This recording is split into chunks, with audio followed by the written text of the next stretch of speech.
Right, we have two plans being hatched in this chapter 11 of the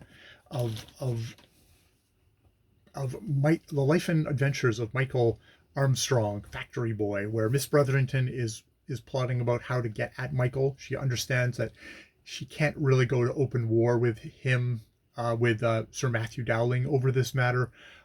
She'll probably get squashed, even if she is rich. He is richer and a dude and more powerful.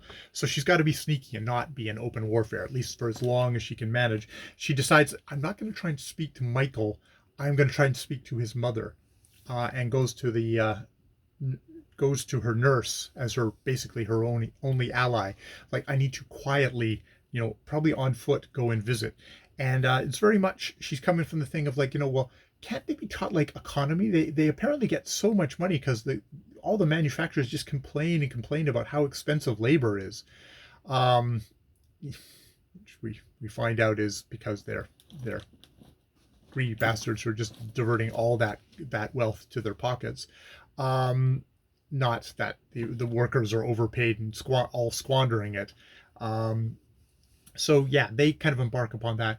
At the same time, Sir Matthew Dowling is talking with Dr. Crockley, saying, "I fucking hate this little street urchin, this factory vermin, and I've been beating him and yelling at him, and I can't stand having him in my sight, but I also need to kind of hold on to him because he's afraid that he'll get out of his control and start telling everybody exactly how he's been treated by Sir Matthew, and that will just ruin the whole benevolence, charity thing." And then he suddenly gets him because Crockley's like, you really need to hold on to him. Maybe you can hold on to him, maybe apprentice him somewhere.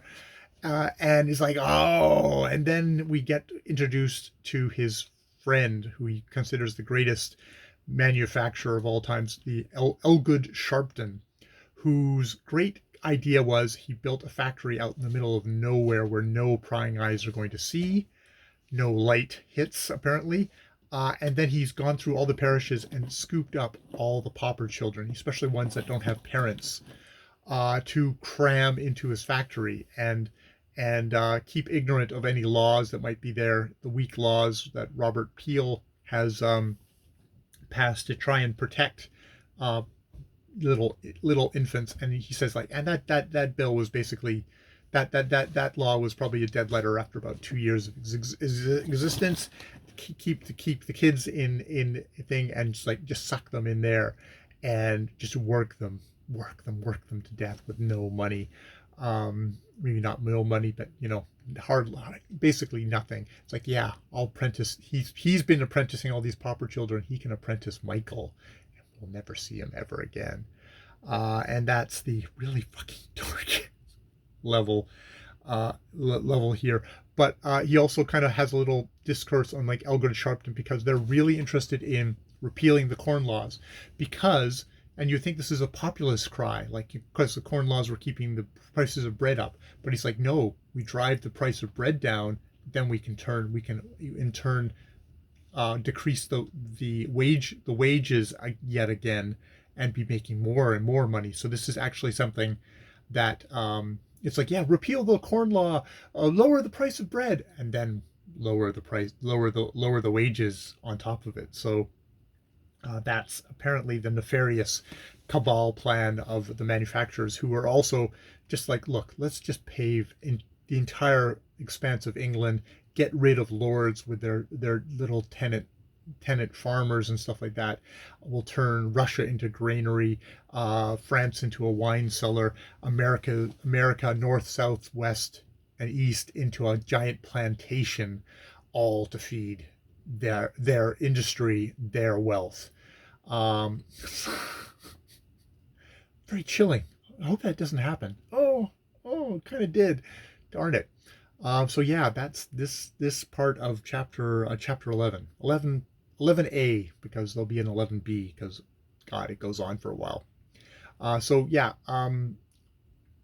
Frances Trollope is fairly blunt in her criticism and in her characterization of Sir Matthew Dowling as this evil manufacturer. Yeah. So There is not a lot of light there.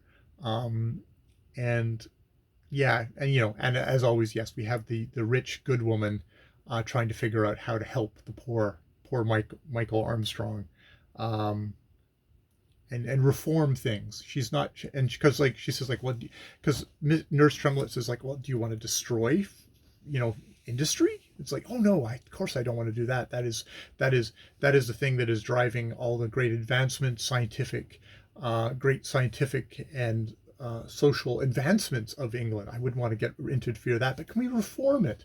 Can we make it more palatable, make it more humane to a certain degree, which is sort of the English angle, to whatever degree. We'll leave it there. More videos later.